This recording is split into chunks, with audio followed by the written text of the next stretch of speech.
Hello বন্ধুরা, good morning. কেমন আশা করি ভালো আছে। আজকে হলো সানডে, তো অনেকদিন পরে সানডেতে আমি একা বাড়িতে আছি। তো কী করবো, তো আজকে ভেবেই বেরোতে পারছি না। কিছু ধানগুলো কাছের ছিল, সবাই থেকে কাজকর্ম গেলো, তো তাই ভাবলাম একটু বাজার যেতে হবে। বাজারে না গেলে তার কিছু হবে না, তো যাওয়ার জন্য দিদিকে বললাম বাজার যাবি। দিদি বললো যেতে হবে না, বাজার আমার সাথে খেয়ে নিলাম না, সেটা হয় না। তো আমি যাবো বাজারে, কী করবো, তুই যাবি তো চ। তো বললো হ্যাঁ যাবো, চল। দেখি বাজার যেতে হবে, তো বাজার যাওয়ার জন্য রেডি হচ্ছে। খাটটার অবস্থা দেখো কি, এতদিন সবাই লোকজন ছিল, না দেখে একটা খাটটা দিকে তাকিয়েই কেমন লাগছে। তো আমি সব কিছু গুছিয়ে নিলাম, গুছানো তো হয়নি, দেখতেই তো পাচ্ছি আমার ঘরের কী হাল অবস্থা। আমি বেহাল হয়ে আছি, আর আমাকে দেখেই তো বুঝতেই তো পারছি আমার কী বেহাল অবস্থা। কেটে কেটে আবার চোখগুলো পেয়ে গেছে, আর কত কাপড়। সবাই বলছে এখানে একদিন তো মানুষ, তো সবাই তো সবসময় চেয়ে থাকে না, সেটা দিয়ে আসে না। কিন্তু আমার একটাই দুঃখ, এখন আমি পুরো একা। তো কিছু করার নেই, ভাগ্যে এটাই হয়তো আমার লেখা ছিল।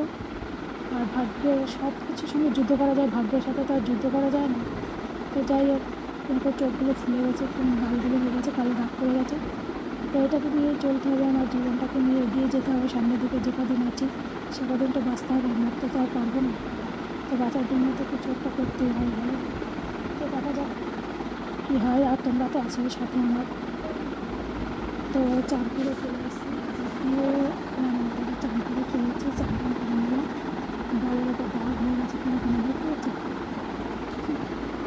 বাজার করে তো এলাম, তেমন কিছু আমি নেবো, একটু মোটামুটি সবজি নিয়ে এসেছি।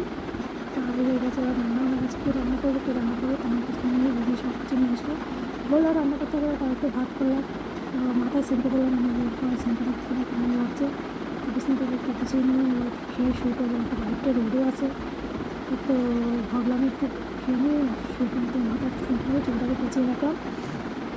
মুখটা পুরো কেমন অবস্থা হয়ে গেছে, সেগুলোকে একটু দেখলাম। তো যাই হোক, ওই দেখো রান্না দিদি রান্না করে দিয়ে গেছে। কচুরলতি আছে, বেগুন ভাজা আছে, কাঁকড় ভাজা আছে, কুমড়ো ভাজা আছে, লেবু আছে। আর তোমার আমি শুধু ভাত করছি, মাছের ভাজা ভাজা।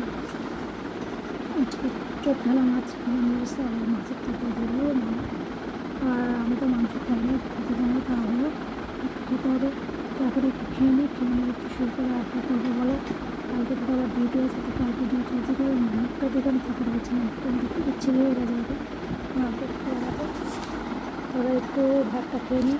খেয়ে তারপর আবার যে খেতে বসবো, দেখো ভাতটাকে দিয়ে নিয়েছি। খেতে ইচ্ছে করছে না, এই টাইমটা এতদিন মাকে নিয়ে খেতাম একসাথে, না খেলেও না। দেখো সন্ধ্যা হয়ে গেছে, তখন সেই মুড়ি নিয়ে এসে আগে মুড়ি এনেছিলাম, তো মুড়িটা শেষ হয়ে গেছে। আবার আজকে একটু মুড়ি নিয়েছিলাম, বিস্কুট নিয়েছিলাম, কিছু ঢালা বলা হয়নি, বিস্কুটটা খাটের উপরে রেখেছি। আর যা গেছে এবার দিয়েছি, তো মুড়িটা এখন একটু না ঢেলে রাখলে না মিটিয়ে যাবে। আর আমি না প্যাকেটে মুড়ি আনি না, কি আনি বলো তো, আমি বাজার থেকে রেশন কিনেছি, এটা খুব টাটকা, খুব ভালো। তো সব কিছু নিয়ে আসলাম, তো এবার একটু করে রাখি। তো বাই।